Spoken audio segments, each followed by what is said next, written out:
CTET, state टेट्स या कोई भी टीचिंग एग्जाम दे रहे हैं, ये 2 टिप्स आपके काम आएंगी। आइए जान लेते हैं वो क्या हैं। पॉइंट नंबर 1 देख लेते हैं। Carefully read the question. आपको क्वेश्चन बहुत ध्यान से पढ़ना है। कभी कभी क्या होता है, हम जल्दी में पढ़ते हैं, हम ध्यान नहीं देते कि क्वेश्चन में हमसे क्या पूछा गया है। हम तैयारी बहुत करके जाते हैं लेकिन ये ध्यान नहीं देते कि क्वेश्चन में हमसे क्या पूछा गया है, और जल्दी में हम गलत ऑप्शन सेलेक्ट कर लेते हैं। तो वो नहीं करना है बिल्कुल भी। what you have to do is you have to carefully read the question which is coming to you. अब carefully read the question से मेरा क्या मतलब है, आइए देख लेते हैं। जैसे मान लीजिए क्वेश्चन में अगर लिखा हो except, unrelated, not, missing, least या फिर एब्सेंट, अगर ऐसे टर्म्स क्वेश्चन में लिखे हुए हैं तो वो आपकी इन डेप्थ नॉलेज को टेस्ट करने के लिए दिए जाते हैं ऐसे क्वेश्चंस। तो ऐसे क्वेश्चन को जब आप सॉल्व करें तो ध्यान रखें कि क्वेश्चन में ऐसे टर्म्स तो नहीं आए हैं। अगर ऐसे टर्म्स क्वेश्चंस में आए हैं तो आपको आंसर भी, जो आपको राइट आंसर सेलेक्ट करना है, वो भी अकॉर्डिंगली सेलेक्ट करना होगा। अब इन बातों से क्या मतलब है, एक बार आइए देख लेते हैं। अब जैसे क्वेश्चन है, which of the following is not the stage of development of Piaget's theory of cognitive development, means the examiner is asking you which is not the stage of development of Piaget's theory of cognitive development. Not, so here not is important. अब क्या होता है, हम जल्दी में हमने ये देखा कि question Piaget's theory of cognitive development से आया है और हमसे स्टेजेस पूछी हैं। तो हम अगर आप ऑप्शंस देखें तो सबसे पहले दे रखा है सेंसरी मोटर स्टेज, तो आप सेंसरी मोटर स्टेज पे जल्दी में टिक कर देते हैं, जो कि गलत आंसर हो जाएगा इसके लिए। तो यहाँ पर जो 4 ऑप्शन हैं, अगर हम उसको ध्यान से देखें, अब पियाजे's थ्योरी ऑफ कॉग्निटिव डेवलपमेंट पूछा है तो हम यहाँ पर ध्यान से देखेंगे कि सेंसरी मोटर स्टेज है, प्री कन्वेंशनल स्टेज है, कॉन्क्रीट ऑपरेशनल स्टेज है और प्री ऑपरेशनल स्टेज है। अब बी ऑप्शन को छोड़कर बाकी तीनों पियाजे की थ्योरी में स्टेजेस ऑफ डेवलपमेंट है, लेकिन बी प्री कन्वेंशनल नहीं है, जो कोलबर्ग की मॉरल डेवलपमेंट थ्योरी में है। तो यहां पर जो राइट आंसर है वो प्री कन्वेंशनल स्टेज है। अब जल्दी में हमने अगर नोट नहीं पढ़ा और ऑप्शन ए देख लिया कि सेंसरी मोटर स्टेज पियाजे की थ्योरी पूछी है, सेंसरी मोटर स्टेज उनकी स्टेजेस में है, तो हमने सेंसरी मोटर स्टेज पे टिक कर दिया, जो कि गलत हो जाता है। तो क्वेश्चन को ध्यान से पढ़ें कि नॉट तो क्वेश्चन में नहीं दे रखा है। मैं सारे जितने टर्म्स मैंने अभी आपको पहले बताए, मैं एक एक करके आपको बताऊंगी, लेकिन पहले नॉट वाले एग्जांपल्स देख लेते हैं, क्योंकि जो लेटेस्ट पैटर्न है सीटेट का या और टीचिंग एग्जाम्स का, उसमें इस तरीके के क्वेश्चंस अब पूछे जा रहे हैं। सेकेंड क्वेश्चन नॉट से रिलेटेड ही देख लेते हैं। Now, the second question is, which of the following types of intelligence is not included in the multiple intelligence theory? Means ये question multiple intelligence theory से आया है। Here again not is important. तो अब options देख लेते हैं। इसमें है linguistic intelligence, naturalistic intelligence, emotional intelligence and musical intelligence. तो अब आपको अगर multiple intelligence theory अगर आपको हॉवर्ड गार्डनर की याद हो, तो उनकी जो डिफरेंट टाइप के इंटेलिजेंस उन्होंने बताए हैं उसमें लिंग्विस्टिक भी होता है, म्यूजिकल भी होता है और नेचुरलिस्टिक भी है, लेकिन emotional intelligence as a term वहां पर यूज नहीं करा गया है। तो इस क्वेश्चन का जो राइट आंसर है वो है emotional intelligence. Means emotional intelligence is not a type of intelligence included in the multiple intelligence theory of Howard Gardner. तो यहाँ पर जल्दीबाजी नहीं करेंगे, आपको थ्योरी बहुत अच्छे से आती होगी, लेकिन सिर्फ नोट ना देखने की वजह से क्वेश्चन आपका रॉन्ग हो जाता है, जो कि हमें नहीं करना है। अब एक दूसरा क्वेश्चन देख लेते हैं।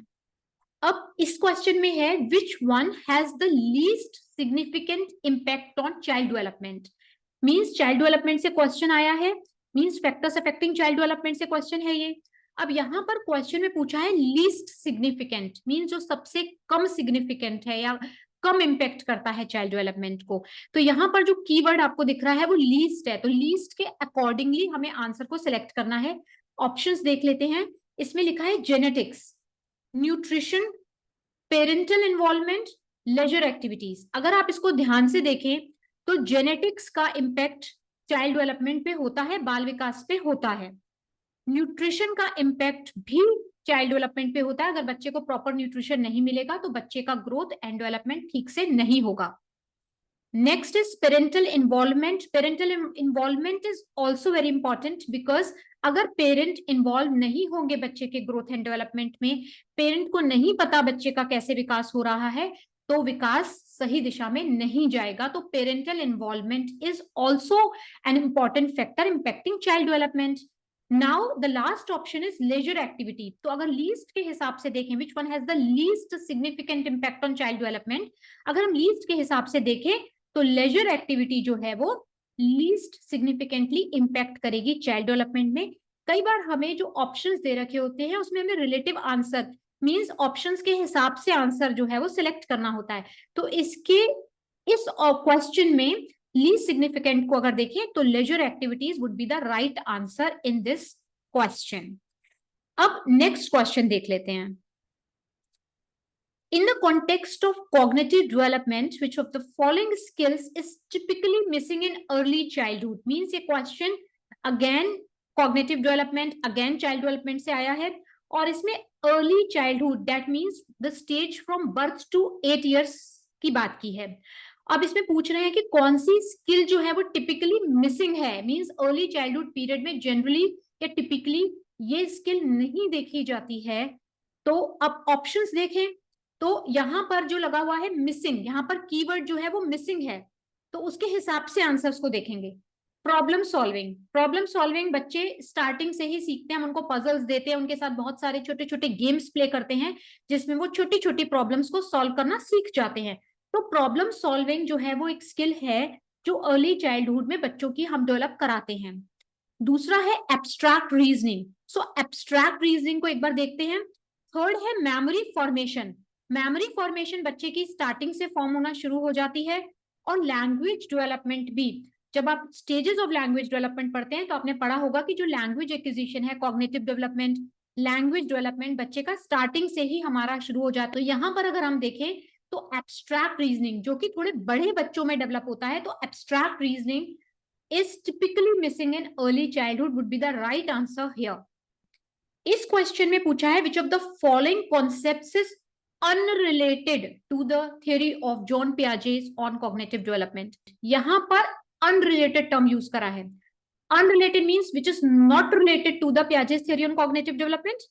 तो ऑप्शंस देखते हैं. assimilation, accommodation, conservation और operant conditioning. क्वेश्चन में पूछा है अनरिलेटेड. जब आपने कॉग्निटिव डेवलपमेंट थ्योरी पियाजे की पढ़ी होगी तो वहां पर एजिमुलेशन भी होता है, एकोमोडेशन भी होता है और कंजर्वेशन भी होता है. वहां पर ऑपरेंट कंडीशनिंग थ्योरी, ये डिफरेंट थ्योरी है. Operant conditioning theory different theory है, तो वहां पर इसको मेंशन नहीं करा गया है. तो ये जो कॉन्सेप्ट है वो अनरिलेटेड होगा Piaget's theory of cognitive development से. सो इस तरीके से आपको देखना है कि कहीं क्वेश्चन में मिसिंग, नॉट, अनरिलेटेड ऐसे कीवर्ड्स अगर लिखे हैं तो ऑप्शंस को भी उसी हिसाब से हमें सिलेक्ट करना है. नेक्स्ट इंपॉर्टेंट पॉइंट है वो ये है, read and think every question with children in mind. Means आपको बच्चों को दिमाग में रखकर क्वेश्चन आपको सॉल्व करना होता है. देख लेते हैं क्या है. यहाँ पे एक बहुत ही सुंदर बच्चों की जो है वो इमेज आपके सामने लगी हुई है. इन्हीं छोटे छोटे बच्चों को आप लोगों को क्लासरूम्स में जाके पढ़ाना है, इनके साथ डील करना है, इनका डेवलपमेंट करना है ताकि ये बच्चे क्लासरूम्स में आना पसंद करें, पढ़ना पसंद करें. तो हर क्वेश्चन को, कभी कभी क्या होता है जनरल क्वेश्चन आप लोगों से पूछा जाता है, वो एक डायरेक्ट क्वेश्चन नहीं होगा, लेकिन आपकी अगर बच्चों के लिए अच्छी समझ और एक जनरल अंडरस्टैंडिंग होगी तो आप उन क्वेश्चंस को बहुत आसानी से सॉल्व कर लेंगे. विच of the following is an important aspect of effective teaching of for children. Means यहाँ पर टीचिंग लर्निंग से रिलेटेड क्वेश्चन है और इंपॉर्टेंट एस्पेक्ट पूछ रहे हैं. तो अब एक एक जनरल क्वेश्चन है. मींस आप इसको चाइल्ड डेवलपमेंट से भी रिलेट कर सकते हैं, आप इसको इंडिविजुअल डिफरेंसेस से भी रिलेट कर सकते हैं, अब इस क्वेश्चन को आप टीचिंग लर्निंग प्रोसेस से भी रिलेट कर सकते हैं. तो अब इस क्वेश्चन के ऑप्शंस देख लेते हैं. ऑप्शंस है इंकरेजिंग रोट मेमोराइजेशन. मींस कि आप रोट मेमोराइजेशन को, रटने की को आप प्रमोट करेंगे, इंकरेज करेंगे कि बच्चे रट लें आंसर्स को. तो वो हमें नहीं करना है. हमें डिस्करेज करना है रोट मेमोराइजेशन को, इंकरेज करना है कॉम्प्रिहेंशन को और हायर ऑर्डर थिंकिंग स्किल्स को. दूसरा है providing hands on learning experiences. मतलब कि हमको बच्चों को लर्निंग बाय डूइंग से बच्चे सीखते हैं, मतलब उनको खूब करने के लिए अपॉर्चुनिटीज देनी. तो providing hands on learning experiences देने हैं, बिल्कुल देने हैं. डिस्करेजिंग स्टूडेंट पार्टिसिपेशन, मतलब हमें बच्चे का पार्टिसिपेशन को डिस्करेज करना है, बिल्कुल भी नहीं करना है। हमें बच्चे को किसी भी रूप में डिस्करेज नहीं करना है, हमें बच्चों को अच्छी चीजों के लिए इंकरेज करना है हमेशा। अगर बच्चे आपके क्लासरूम में पार्टिसिपेट करते हैं तो बहुत अच्छी बात है। दूसरा है, लास्ट ऑप्शन है, using a one size fits all approach, means एक ही तरीके से सारे बच्चों को पढ़ा दे, सारे बच्चे एक ही तरीके से सीखते हैं। No, that is not the correct answer. सारे बच्चे एक तरीके से नहीं सीखते हैं, डिफरेंट लर्निंग स्टाइल्स होते हैं, डिफरेंट टीचिंग मेथड्स होते हैं। तो हमें बच्चों को बच्चों की इंडिविजुअल नीड्स के अकॉर्डिंग ही कॉन्सेप्ट को डिलीवर करना होता है, ताकि सारे बच्चे पार्टिसिपेट कर पाए। तो ये ऑप्शन भी ये ठीक नहीं है। तो अब फिर से क्वेश्चन को एक बार पढ़ लेते हैं। विच of the following is an important aspect of effective teaching for children, बच्चों में इफेक्टिव टीचिंग के लिए कौन सा इसमें से इंपॉर्टेंट एस्पेक्ट है? तो B option is right, that is providing hands on learning experiences. आप बच्चों को खूब सारी अपॉर्चुनिटीज मैनिपुलेट करने की, टच करने की, एक्सपीरियंस करने की देंगे। So this is the right answer. तो अब ये क्वेश्चन एक जनरल क्वेश्चन है, जो आपको बच्चों के बारे में जनरल पता होगा तो आप इस क्वेश्चन को बहुत आसानी से सॉल्व कर लेंगे। नेक्स्ट क्वेश्चन देख लेते हैं। Which of the following strategies is considered a best practice for engaging children in the learning process? Means इसमें से कौन सी strategy is considered a best practice for engaging children in the learning process? Means बच्चों को engage करने के लिए कौन सी best practice है? Delivering long lectures with minimal interaction, मतलब आप long lectures देंगे, interaction बिल्कुल नहीं होगा। No, this is discouraged। बच्चों का अटेंशन स्पैन कम होता है, हमें बच्चों को इंटरैक्टिव एक्टिविटीज करानी होती है, लॉन्ग लेक्चर्स नहीं देते हैं, और इंटरैक्शन मैक्सिमम रखते हैं ताकि सारे बच्चे क्वेश्चन पूछ सके, आपके साथ पार्टिसिपेट कर सके लर्निंग प्रोसेस में। तो ये ऑप्शन नहीं ठीक है। Providing opportunities for collaborative learning, yes this is the right answer, कि हम बच्चों को बहुत सारी अपॉर्चुनिटीज देंगे जिससे वो टीम बिल्डिंग कर सकें, टीम वर्क में काम कर सकें, कोलैबोरेटिव लर्निंग कर सकें। तो ये एक बेस्ट प्रैक्टिस है इस क्वेश्चन के according. Using a strict and rigid teaching style, means आप एक स्ट्रिक्ट और एक बहुत ही रिजिड टीचिंग स्टाइल बच्चों के साथ अप्लाई करेंगे। No, that is also not a right option, because बच्चों के साथ हमें बहुत ही रिजिड, बहुत ही जो पहला क्वेश्चन में था ना कि one size fit all approach, means सबको एक ही जैसे तरीके से हम पढ़ा रहे हैं। सब बच्चों के लर्निंग स्टाइल अलग होते हैं, इंडिविजुअल डिफरेंसेस होते हैं क्लासरूम में, हम सारे बच्चों को एक तरीके से नहीं पढ़ा सकते। तो using a strict and rigid teaching style बिल्कुल भी फॉलो नहीं करेंगे हम क्लासरूम में। Focusing solely on textbook based instruction, की आप सिर्फ टेक्स्ट बुक बेस्ड इंस्ट्रक्शन पढ़ाएंगे, उसी पे सिर्फ फोकस करेंगे, no that is not. We have to give experiences to children. तो यहाँ पर जो राइट ऑप्शन होगा वो होगा providing opportunities for collaborative learning. तो ये भी एक जनरल अंडरस्टैंडिंग है आपकी कि आपको बच्चों को रोट मेमोराइज नहीं कराना है, आपको बच्चों को लॉन्ग लेक्चर्स, मिनिमल इंटरेक्शन नहीं करना है। ये बातें हमें जनरली ही एज अ टीचर पता होनी चाहिए, और क्योंकि जब हम क्लासरूम में जाएंगे तो यही सारे जो है आप लोगों को कंडक्ट कर, इसी तरीके की एक्टिविटीज आप लोगों को कंडक्ट करनी है, और इसी तरीके से बच्चों को आपको अपॉर्चुनिटीज देनी है। ये 2 टिप्स थे जो मैंने आप लोगों को दिए, जिससे आप क्वेश्चन सॉल्व कर सकते हैं। और इसके साथ साथ ही आप लोगों के 7 क्वेश्चंस भी, नए 7 क्वेश्चंस आप लोगों के तैयार हो गए हैं। अगर आपको ये वीडियो पसंद आई हो तो मेरे चैनल को सब्सक्राइब करें, लाइक और शेयर करें इन वीडियोस को, ताकि ये वीडियोस हर टीचर ट्रेनी के पास, हर उस कैंडिडेट के पास पहुंचे जो टीचिंग एग्जाम्स की तैयारी कर रहे हैं या देना चाहते हैं।